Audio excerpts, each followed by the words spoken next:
Hello दोस्तों, इसके पाठशाला में आप सभी का स्वागत है। तो आज हम सीखेंगे दोस्तों अनुपात और समानुपात चैप्टर से संबंधित इस टाइप का क्वेश्चन।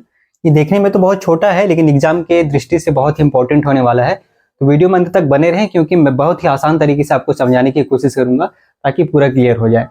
ठीक है, तो चलिए देखते हैं ये क्वेश्चन बनता किस टाइप से है। तो चलिए क्वेश्चन देखते हैं दोस्तों क्या बोल रहा है। यहाँ पे बोल रहा है 6 और 24 का मध्यानुपाती ज्ञात कीजिए। ठीक है, तो आज इस वीडियो में हम सीखेंगे कि मध्यानुपाती कैसे ज्ञात किया जाता है। इसके पिछले वीडियो में दोस्तों हमने सीखा था कि चतुर्थानुपाती कैसे ज्ञात करते हैं। ठीक है, तो आज हम सीखेंगे मध्यानुपाती ज्ञात करना। तो सबसे पहले दोस्तों हम लोग अनुपात और समानुपात के संबंध में इस टाइप का क्वेश्चन बनाते हैं तो हम लोग को टोटल 4 संख्या की आवश्यकता होती है ताकि दो दो संख्या का जो है ना रेशियो बन जाए। उसके बाद में उसके बीच में समानुपात लगा करके हम उसको सॉल्व करेंगे। तो यहाँ पे अपन देखते हैं दोस्तों 6 और 24 का मध्यानुपाती ज्ञात करना है। ठीक है, मतलब कि इन दोनों के बीच का जो संख्या है उसको ज्ञात करना है। और अगर हम यहाँ पे कुछ संख्या नहीं है तो हम लोग गणित में मानते हैं कि x है माना। ठीक है, तो माना इन दोनों का मध्यानुपाती x है। ठीक है, इतना मान लेते हैं तो हम लोग इसको क्या लिख सकते हैं दोस्तों, माना मध्यानुपाती क्या है अपना x है। ठीक है, माना मध्यानुपाती x है। मध्यानुपाती मतलब कि इन दोनों संख्याओं के बीच में x है। ठीक है, तो हम लोग क्या कर सकते हैं, 6 उसके बीच में x है और फिर 24 है, मतलब 6 और 24 के बीच में हम लोग x मान लिए। ठीक है, क्योंकि हम माने हैं मध्यानुपाती x है। इतना समझ में आ गया। अब देखिए अनुपात और समानुपात में जब भी मध्यानुपाती, तृतीयानुपाती या चतुर्थानुपाती ऐसा कुछ ज्ञात करने के लिए बोलता है तो हम लोग को 4 संख्या की आवश्यकता होती है। 4 संख्या, ठीक है, ताकि इन दोनों के बीच में दो संख्याओं के बीच में अनुपात लगाया जा सके। लेकिन हम देखते हैं दोस्तों यहाँ पे केवल 3 संख्याएं हैं तो इसको हम लोग को 4 संख्या में कन्वर्ट करना पड़ेगा सबसे पहले। तो क्या नियम रहता है, यहाँ पे देखिए बीच में जो हम लोग x माने हैं दोस्तों उसी को हम लोग को 2 बार लिखना पड़ेगा। ध्यान दीजिएगा, जो बीच में जो मध्यानुपाती हम लोग x माने हैं ना उसी को हम लोग को 2 बार लिखना पड़ेगा। क्या लिखेंगे, 6, ठीक है, फिर x, फिर एक ठो x, फिर 24। क्लियर है। अब देखिए यहाँ पे क्या हो गया, 1 2 3 4 संख्याएं हो गई। ठीक है, अब हम लोग क्या करेंगे कि दो संख्याओं के बीच में अनुपात लगा देंगे। इन दोनों के बीच में अनुपात लग गया, फिर इन दोनों के बीच में भी अनुपात लग गया। ठीक है, अब ये अनुपात जो है ना उनके बीच में समानुपात लग जाता है दोस्तों।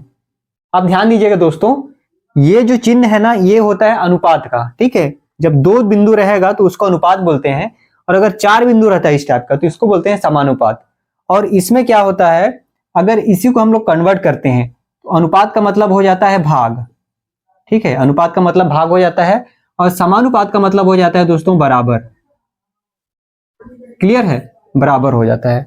अब यहाँ पे अगर हम इसको और आगे बढ़ाना चाहेंगे तो 6 है यहाँ पे, और अनुपात का मतलब भाग होता है, मतलब कि बटे में हो जाएगा x।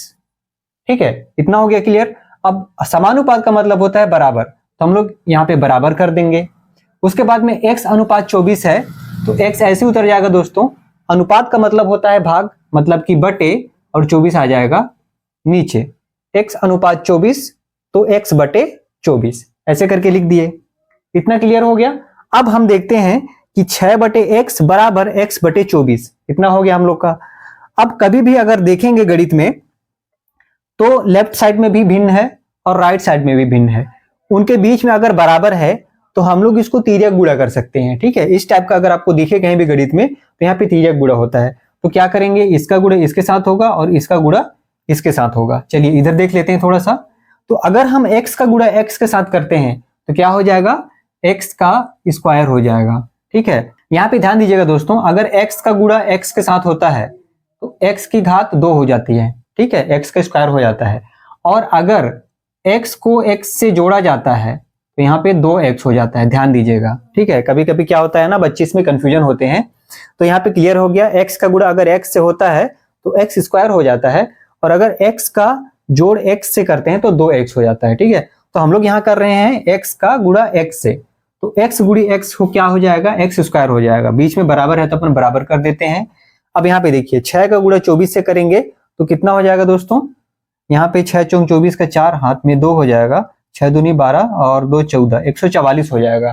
ठीक है, तो यहाँ पे अगर हम 6 का गुणा 24 से करते हैं तो यहाँ पे आ जाता है 144।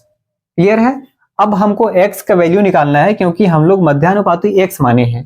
ठीक है, लेकिन यहाँ पे x का स्क्वायर है तो स्क्वायर को उस पार भेजना पड़ेगा। तो क्या होता है x बराबर 144 जो है दोस्तों ये इस पार है। अब ये जो स्क्वायर है ना, ये वर्ग है, बराबर को उस पार चला जाएगा तो ये वर्गमूल में कन्वर्ट हो जाएगा। ये हो गया वर्गमूल में कन्वर्ट हो गया। क्या किए, x का स्क्वायर था, ये वर्ग था, ठीक है। अब ये जो वर्ग है बराबर को उस पार पे चले जाएगा तो इस संख्या में वर्गमूल हो जाएगा, ठीक है। मतलब कि 144 का हम लोग को वर्गमूल निकालना है। तो हम सभी जानते हैं दोस्तों कि 144 का वर्गमूल कितना होता है, तो 12 होता है, ठीक है। मतलब कि अगर 12 का गुणा 12 से करेंगे तब 144 आता है, ठीक है। तो ये वर्गमूल कितना हो गया, 12। तो हमारा x का वैल्यू कितना आ गया दोस्तों, ये हो गया 12। यही हमारा आंसर है कि 6 और 24 का मध्यानुपाती क्या हो जाएगा, अपना 12 हो जाएगा। क्लियर है, बहुत ही आसान था। अगर समझ में नहीं आया तो वीडियो को एक बार और देख लीजिएगा तो पूरा आप लोग को क्लियर हो जाएगा। तो आशा करता हूं दोस्तों ये जो मैथ्स है ये आपको समझ में आया होगा, और समझ में आया तो प्लीज वीडियो को लाइक कर दीजिए, और अगर चैनल में नए हैं तो चैनल को सब्सक्राइब भी कर लीजिएगा। तो चलिए दोस्तों, इसी उम्मीद के साथ आप लोग से विदा लेता हूं। मिलते हैं फिर नेक्स्ट वीडियो में, तब तक के लिए नमस्कार।